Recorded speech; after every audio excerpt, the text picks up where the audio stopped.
आज तुमचा ब्लॉगर गेला फोटोशूटला आणि तिथं झाली या पोरांच्या केक वरून भांडणं. चला तर पुढे सांगतो तुम्हाला. जय श्रीराम भावांनो. तर आज आपण चाललोय मामा बरोबर, कारण की आज आपल्याला फोटोशूटला जायचं होतं. मग काय भाऊ निघालो. सर्वात पहिले मामाच्या घरी गेलो, त्यानंतर आम्ही बॅग वगैरे घेतली मग निघालो फोटोशूटला. फोटोशूट गावातच होतं, त्याच्यामुळे काय जायला काही टाइम लागणार नव्हता. फोटोशूटच्या ठिकाणी तर डेकोरेशन एकदम भारी केलेलं होतं. मित्रांनी आपल्याला बघितलं, त्याच्यामुळे मित्र पण आपल्याकडे आलेले होते. सर्वात पहिले आम्ही लेन्स बदलून घेतली आणि हा होता आमचा आजचा बर्थडे बॉय. आता काढायचे होते बर्थडे बॉयचे फोटो. मामा जसे पोच सांगायचे तसे तो पोच द्यायचा. भाऊने नुसतं एक जरी फोटो काढला तरी लगेच पाहायला यायचा. आता तुम्ही मामांनी फोटो काढेल बघून घ्या, कसे वाटले तर ते कमेंट मध्ये नक्की कळवा.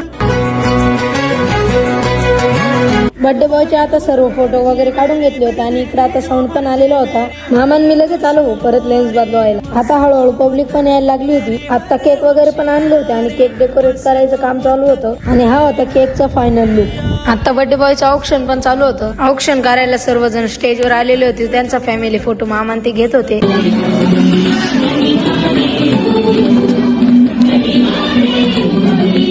इकडे आता केक कटिंग पण झालेली होती. इकडे आता यांनी फटाकडे पण फोडलेले होते. मी तुम्हाला अगोदरच म्हटलोय, काही जण इकडे फुगे घ्यायला आले तर काही जण केक खायला आले. आणि आजचा जो सगळा शूट येतो आता आपल्या मामाच्या आयफोन मधला आहे बरं. आणि आता होता आपल्या हातात कॅमेरा. मग काय सगळ्यांचे फोटो काढून घेतले एक एक करून. हे बघा इकडे किती केक चोरी येत होते बघा. आता बर्थडे वगैरे झाला होता. आता सर्वजण नाचत होते म्हणून त्यांचाही फोटो काढून घेतला. आता सर्व फोटो वगैरे काढून घेतले होते. मग काय बॅग पॅक करून निघालो होतो घराकडे. आताचा ब्लॉग कसा वाटला ते कमेंट मध्ये नक्की कळवा.